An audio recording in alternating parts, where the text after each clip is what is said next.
కర్కాటక రాశి వారికి గ్రామ దేవతల యొక్క ఆశీస్సులు, కులదేవతల యొక్క ఆశీస్సులు ఎలా పొందాలో ఈ వీడియోలో సవివరంగా సంపూర్ణంగా తెలుసుకుందాం.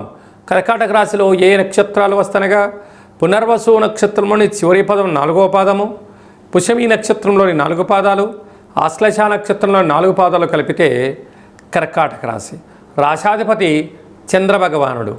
రాశిలోనే బుధ భగవానుడు సంచారం చేయడం వలన వృత్తులలో, ఉద్యోగాలలో, వ్యాపారాల్లో అన్నింటా విజయం కలగడము, సద్బుద్ధి, సద్జ్ఞానము, విధానమే ప్రధానం అనే సూత్రాన్ని పాటించగలిగినట్లయితే అన్నింటా విజయము కర్కాటక రాశి వారు సొంతం కాబోతుంది.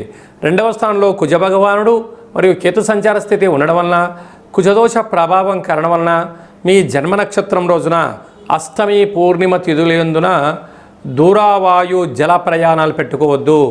నదిలో దూకడాలు, అలాగే చెరువుల గట్టులకు